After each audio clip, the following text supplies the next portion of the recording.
Celebrations of the coup erupted across Uganda and the West Nile region on January 25 and continued for several days. Meanwhile, Amin's supporters began targeting and eliminating potential rivals within the army, particularly soldiers from the Akoli and Langi ethnic groups. On January 26, Amin held a press conference at his residence in Kampala, broadcast on Radio Uganda, confirming his political control after the coup. He claimed there had been a plot, allegedly organized from Singapore, to gather Akoli and Langi soldiers in Kampala in order to seize the armory. Amin also pledged to return the body of the exiled and now deceased Kabaka of Uganda, promising that he would be buried with full military honors and that he personally would oversee the ceremony.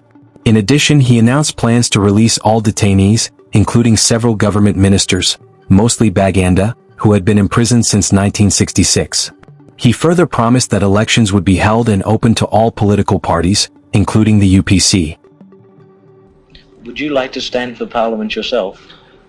I am not ambitious of standing for power, but my job is that I want to hand over the government clean to somebody who is coming into power, all these corruptions, and then when he comes, he will have a good, he will know everything. Even I will brief him clearly. This is what we have got with commission of inquiry report, and how much he has got to hand clean government to him.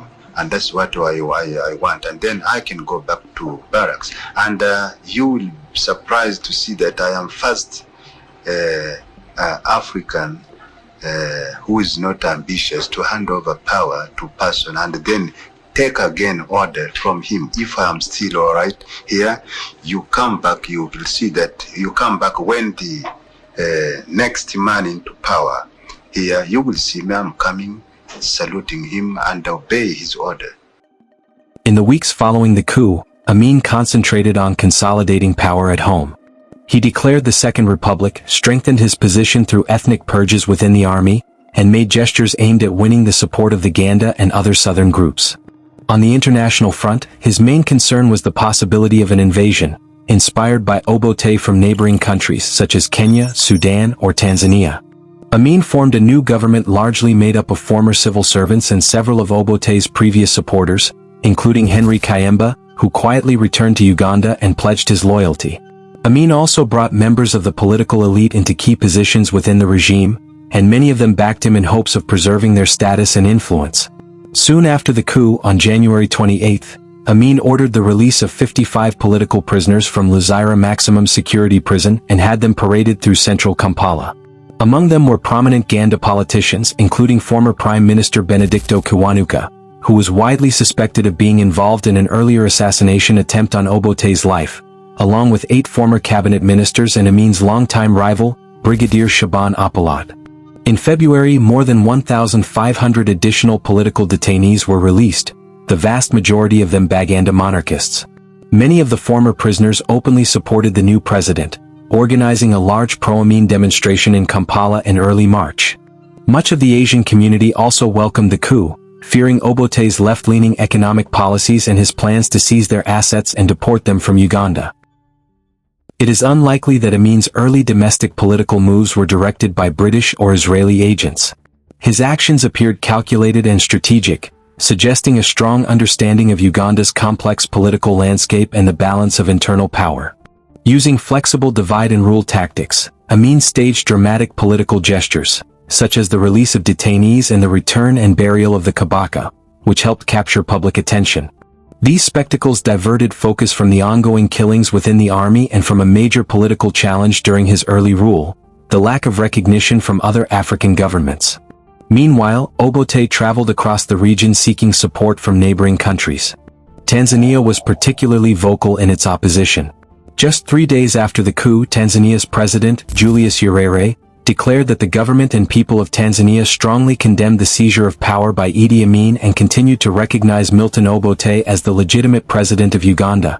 Many African leaders believed that Obote held the stronger political stance on 2 major international issues: the Middle East conflict and the struggle against white settler regimes in southern Africa.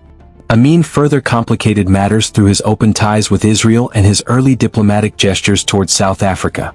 His government's reliance on Britain and Israel for external support was widely viewed as a sign of the regime's political, military, and economic weakness during its first year in power. The coup had been anticipated for years, yet when it finally occurred, it unfolded so rapidly that it caught many by surprise, perhaps even Idi Amin himself. In the immediate aftermath, his first days were largely spent suppressing opposition within the army. The violence that would later define his rule began almost immediately, possibly even before Amin was fully aware of the unfolding takeover. During this early phase, most of the victims were Akoli and Langi soldiers.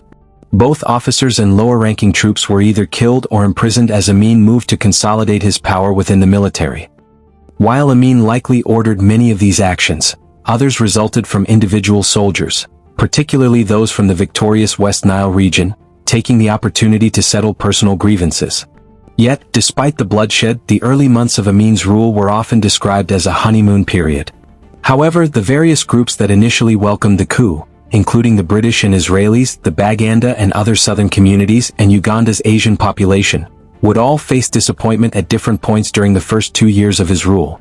At this stage, Amin was a man who had seized power through a military coup without fully planning for the responsibilities that followed. He had little clear vision of how to govern or what direction the country should take, but he adapted quickly. The new president faced two immediate challenges. The first was the threat of a possible invasion from neighboring states, particularly Sudan, due to his support for southern rebels, and Tanzania, where the ousted leader Milton Obote was living in exile under the protection of President Julius Nyerere. The second challenge was securing support, or at least acceptance, for the new government within Uganda itself. To build public backing, Idi Amin launched an intensive tour across the country, traveling by helicopter and appearing before crowds that often welcomed him enthusiastically. On the international stage, Amin moved quickly with the backing of United Kingdom to gain diplomatic recognition for his new government, particularly from other African states. Ethiopia was reportedly the first country to recognize the regime, followed soon after by Britain, Ghana, and Malawi. While in exile, Milton Obote began building an armed Ugandan opposition movement against Idi Amin, with the support of President Julius Nyerere. At the same time, he launched an international propaganda campaign. In the months following the coup, Obote gave a series of press interviews, in which he blamed both Israel and the United Kingdom for undermining Uganda's socialist project, and for the deaths of thousands of Ugandans during and after the coup. Meanwhile, rebel groups loyal to Obote began infiltrating Uganda, carrying out attacks against symbols of Amin's authority. These actions contributed to the first wave of cross-border incursions by exiled fighters operating from Sudan and Tanzania. Seeking to demonstrate that Amin's government lacked legitimacy, Obote also urged supporters of the Uganda People's Congress to mobilize and destabilize the regime. However, rather than weakening Amin's rule, these efforts largely provoked even harsher repression by the state. Amin's efforts to gain broader recognition across Africa were partly undermined by his close ties with both the United Kingdom and Israel. These relationships placed him at odds with two major foreign policy principles, upheld by the Organization of African Unity and most African states: opposition to white minority rule in southern Africa and support for the Palestinian cause against Israel. Amin further complicated matters by at times drawing comparisons that appeared to portray South Africa's apartheid policies more favorably than Sudan's treatment of its southern population, while his connections with Israel were widely known. At the start of 1972, Idi Amin introduced a series of sweeping changes to both his domestic and foreign policies, marking a dramatic shift in direction. Early signs of this change appeared in his relationship with Israel. By this time, the United Kingdom believed it was beginning to gain greater influence over Amin than the Israelis. The turning point came in February 1972, when Amin traveled to Libya to meet Muammar Gaddafi. Upon his return, he issued a strongly anti-Zionist statement. Within weeks, he expelled Israeli military advisors, scaled down diplomatic ties, and banned Israeli involvement in Ugandan projects. By the end of March, the Israeli embassy had been shut down entirely. While some have argued that Amin's shift against Israel was a direct result of his visit to Libya, however, it is more likely that the sequence was reversed, that he had already decided to cut ties with Israel before the trip. Visiting Libya may have been part of a broader strategy to secure support from Israel's rivals.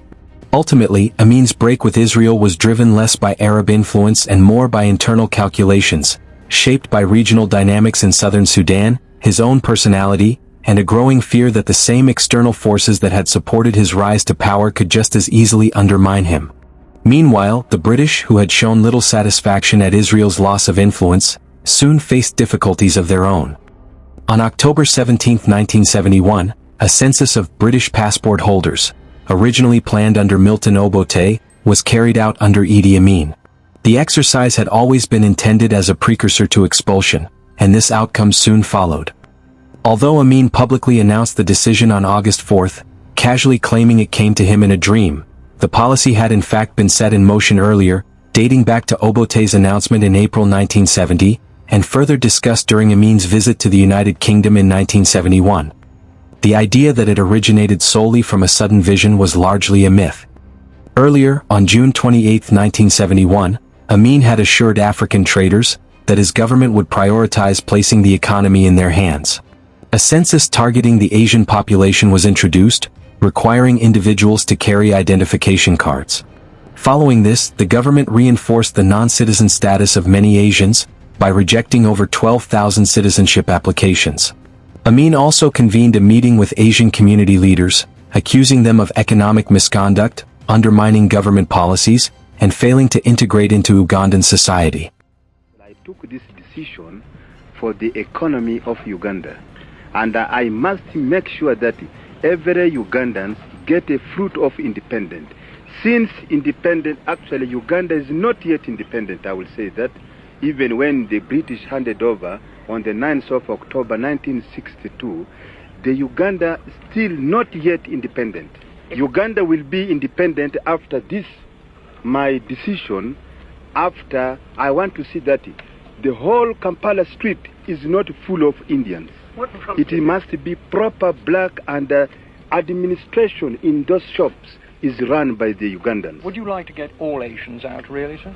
Yes, they must go to their country. Even nationals of Uganda? If they want to go, they are welcome to go. What will happen to these people if they don't go by the time they're in? I think they will be sitting like they are sitting on the fire. I will tell you this. You just wait after 3 months. What will you do to them? Okay, you will see. You said you wanted Uganda. I think they will not sit comfortably here in Uganda. I will tell you this. I must actually tell you the truth. Across Uganda, the expulsion of Asians was widely supported at the time. Their bank accounts were seized by the state, while homes and businesses left behind were quickly taken over by local residents, former employees, soldiers, and government officials. This process contributed to the emergence of an informal economy dominated by smuggling, black market activities, and opportunistic entrepreneurs, often involving members of the military. Following the expulsion of Asians from Uganda, tensions with the United Kingdom escalated.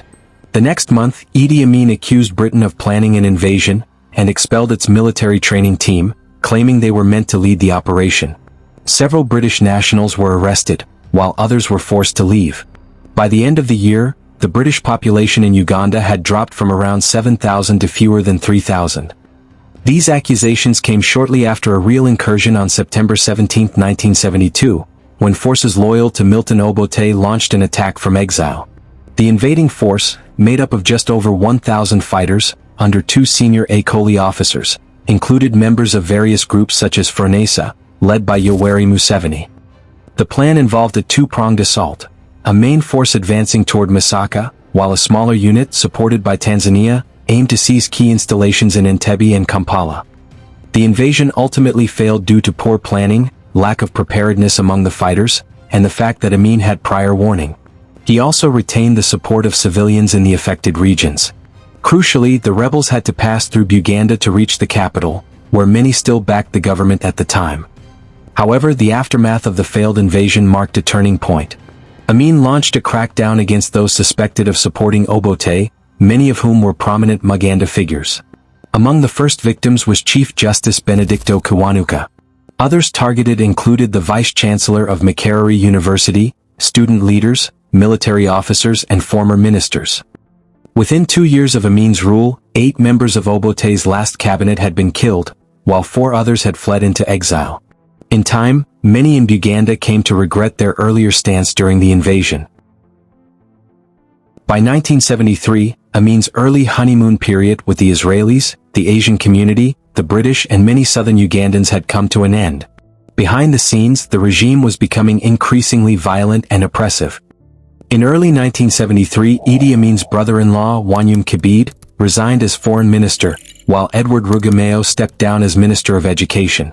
Both men submitted their resignations from the relative safety of Kenya, with Kibede later joining exiles aligned with Milton Obote. They were not alone. From 1973 onward, many prominent Ugandans fled into exile, where they began publishing critical accounts of Amin's regime. Amin's rule increasingly took on the form of a personal dictatorship. His cabinet held little real power, and senior officials were frequently reshuffled at his discretion. Following these resignations, Amin ordered all government ministers to take a month's leave, replacing them temporarily with senior civil servants. Around this time, Uganda also witnessed its first public executions, targeting suspected guerrillas and armed robbers known as Kondos, who had been active since the era of Milton Obote. Throughout 1973, Amin devoted much of his attention to foreign affairs. His relationship with the United Kingdom continued to decline, as he seized British assets and expelled diplomats and visitors. Meanwhile, both Amin and Uganda became increasingly infamous in Western media, with Amin repeatedly accusing the British press of misrepresenting him.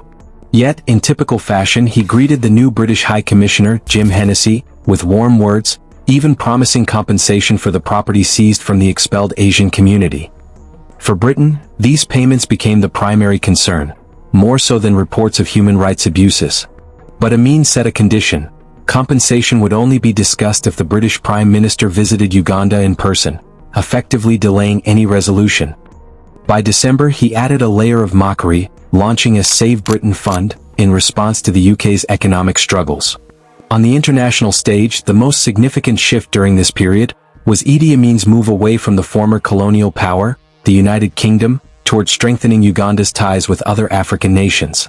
At the same time, he began exploring the potential benefits of closer alignment with the Soviet Union.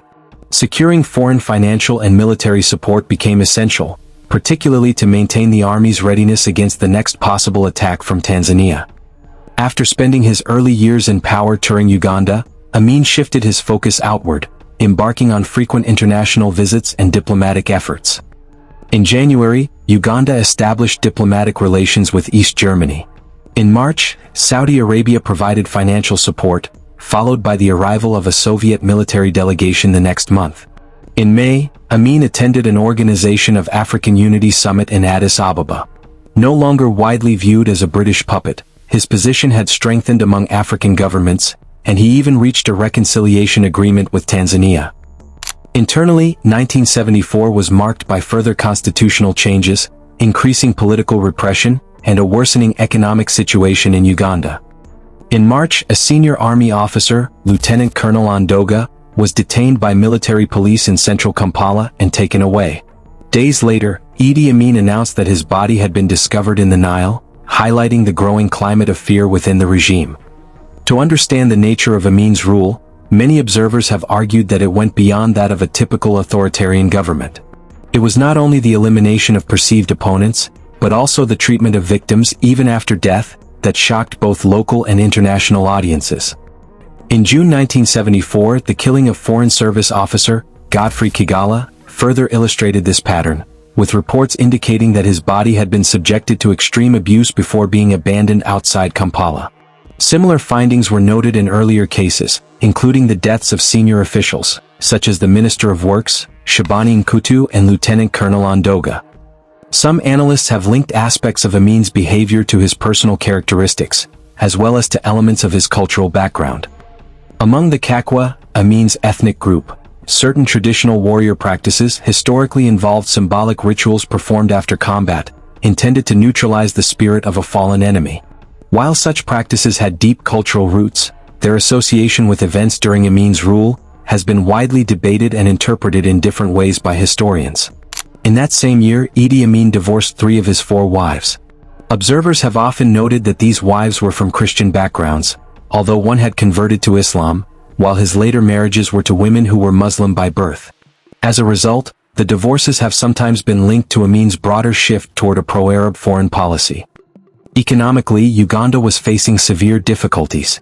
The 1973-74 budget far exceeded its original projections, while the country's balance of payments deficit grew significantly beyond expectations. Key agricultural exports, which were central to the economy, declined sharply, sugar production dropped dramatically, cotton output fell, and both coffee and tea became increasingly difficult to sell at favorable prices. At the same time, the cost of living rose steeply. However, these figures reflected only the formal economy. Much of Uganda's actual economic activity relied on small-scale farming, which supported both subsistence and informal trade, and was largely unrecorded in official data. Amin's attempt to govern the economy with strict, military-style controls contributed to the emergence of a parallel system. Government-imposed price controls forced traders to sell goods at levels that often made profit impossible. As a result, many shops quickly ran out of stock, further weakening the formal economy and pushing more activity into informal markets. From the time of the coup, Idi Amin's rule became increasingly associated with cases of disappearances. Individuals, especially those seen as opponents of the regime, would suddenly go missing. In some instances, bodies were later discovered. In many others, they were never found. The geography of Uganda, with its vast rural areas and extensive river systems linked to the Nile River, made it difficult to trace what had happened to many victims. Under mounting criticism, especially from the United Kingdom, over his human rights record, Idi Amin took an unexpected step in 1974. He established what has been described as the world's first Truth Commission. Officially titled, the Commission of Inquiry into the Disappearances of People in Uganda. Since January 25, 1971, it collected testimony over several months, from mid-1974 to early 1975. The final report was completed and presented to Amin, but never released to the public. At the time, many critics viewed it as little more than a whitewash. Yet in later years, some human rights experts have reassessed the commission, suggesting it may have had more significance than initially believed. In 1975, Uganda continued its descent into instability and disorder. As internal challenges mounted, Idi Amin appeared to shift his focus increasingly toward international affairs, possibly recognizing that repression alone had failed to resolve the country's deep social, economic, and political problems. During this period, reports of killings rose significantly, and the situation within the country deteriorated further. Amin initially seemed interested in repairing relations with the United Kingdom, but his actions increasingly suggested an effort to provoke and embarrass British officials. Drawing on his long experience dealing with Britain, he used distraction tactics to shift attention away from growing concerns over human rights. One notable example came in January, when he sent a lengthy telegram to Queen Elizabeth II, announcing his intention to visit the UK, an initiative that received no response. By July 1976, following the Entebbe raid, Amin's relationship with Britain, and the West more broadly, collapsed completely. The incident became a defining moment in shaping global opinion of his regime, even though it was not initially driven by his own actions. On June 25, Idi Amin was declared life president of Uganda. Just 3 days later, an Air France flight traveling from Tel Aviv to Paris was hijacked by members of the Popular Front for the Liberation of Palestine, along with a German extremist group. The aircraft was diverted to Entebbe Airport, where the passengers were taken hostage. On July 3, Israeli commandos launched a rescue operation, successfully freeing most of the hostages and killing the hijackers, with the loss of one Israeli soldier. One passenger, Dora Bloch, an elderly woman holding dual British and Israeli citizenship, remained in a hospital in Kampala due to medical treatment. In the days that followed, officials from the United Kingdom attempted to visit her but were denied access. She soon disappeared, and the Ugandan government later claimed it had no knowledge of her whereabouts. The incident further strained relations between Uganda and Britain. The British High Commissioner, James Hennessy, was withdrawn, and several diplomatic staff were expelled, amid accusations of cooperation with Israel. By late July, tensions had escalated to the point where Britain severed diplomatic ties with Uganda, bringing an end to a long and often turbulent relationship. From the beginning, Idi Amin tried to control religious life in Uganda, restricting smaller groups while backing a central Muslim body, alongside the Catholic Church and the Anglican Church. At first, religious leaders were allowed some freedom, as long as they spoke within religious boundaries. But by 1977, that space was rapidly shrinking. On the 5th of February of that same year, soldiers entered the residence of Anglican Archbishop Janani Luwum, and questioned him over alleged links to exile groups seeking to overthrow Amin. In response, Uganda's Anglican bishops issued an open letter protesting not only the accusations but also the broader condition of the country, effectively challenging the regime. Shortly afterward, Amin convened a meeting of military officials and ordered the bishops to attend. During the gathering, he again accused Luwum of involvement in a conspiracy. The same day, the archbishop was arrested and killed, along with 2 cabinet ministers, Ireneo Oriima and Charles Obatho Fumbai, both of whom had supported the bishop's statement. For many people in Uganda, regardless of religious affiliation, the death of Janani Luwum marked a powerful turning point. It became a defining moment in the country's history, and a symbol of the suffering experienced under Idi Amin's military rule. The events surrounding his death were linked to reports of a planned coup, involving Akoli and Lengi groups based in Nairobi. Although Luwum was approached, he declined to take part. However, his failure to inform Amin of the alleged plot ultimately led to suspicion from the regime. The killing of the archbishop triggered widespread international condemnation, including from countries and figures that had previously maintained friendly relations with Amin. He began 1978 in his usual fashion, marked by a surge of international engagements and attention-grabbing statements. However, the most significant development came later in the year, originating far beyond Uganda. In the United States, Congress unexpectedly introduced a ban on trade with Uganda as part of a broader appropriations bill. As a result, beginning in October, American companies, previously responsible for supplying a large portion of Uganda's oil, halted deliveries. Amin attempted to prioritize repayment of oil debts, but the financial strain quickly deepened. At the same time, the United States suspended imports of Ugandan coffee, further weakening the country's economy. Facing mounting challenges, Idi Amin reacted by intensifying his search for internal and external enemies, while relying on familiar distraction tactics. In early October, he repeatedly accused Tanzania of launching an invasion.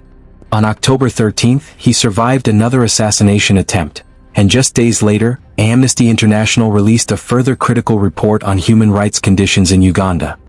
By the end of the month, events escalated rapidly.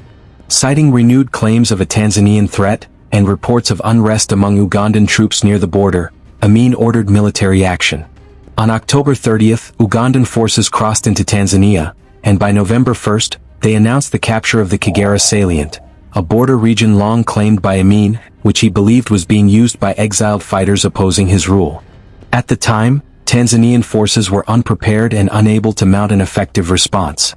On November 14th, Idi Amin announced an unconditional withdrawal, but just 2 weeks later he claimed renewed aggression from Tanzania and declared another military move. Delegates from several African nations visited in an effort to mediate through the Organization of African Unity, yet by mid-December, Amin was still appealing to both the OAU and the United Nations, accusing Tanzania of continued incursions. In a late attempt to stabilize his rule in Uganda, he reshuffled key ministries and announced an amnesty for exiles, an offer that went largely unanswered. Across the border, those same exiles were preparing for what came next. Despite divisions, they united at the last moment. By late 1978, Tanzanian forces, alongside Ugandan fighters, were ready, and in January 1979, they crossed into Uganda. The advance was steady but slow. Fighting largely on foot, the troops moved through the country with little organized resistance. Backed by international support, including indirect assistance from the United Kingdom, they gained momentum. By March, as victory seemed near, Ugandan opposition groups convened in Moshi, Tanzania, to form a unified political front. By early April, Tanzanian forces had reached Entebbe, and on April 11, Kampala fell. The advance continued northward, and by early June the conflict had effectively ended. Although Amin retained some level of popular support, it was not enough to stop the invasion. There were few major civilian uprisings in favor of the advancing forces. As the situation collapsed, Amin fled Kampala with members of his family in early April 1979, bringing his rule to an end.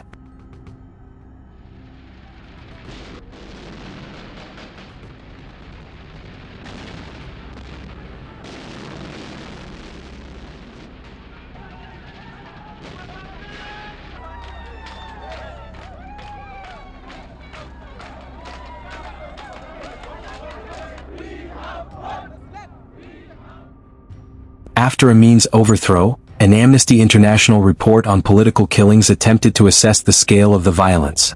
It estimated that between 100,000 and 500,000 people were killed by state forces during his rule. While the wide range highlights the uncertainty of the figures, it is clear that the loss of life was significant, especially in a country with a population of just over 10 million at the time. Amin spent the rest of his life in exile in Saudi Arabia, where he became deeply devoted to his faith until his death in 2003. Thank you for watching. Please subscribe for more documentary content. And if you'd like to see part 1 of this series on how Idi Amin rose to power in Uganda, click the video currently on your screen.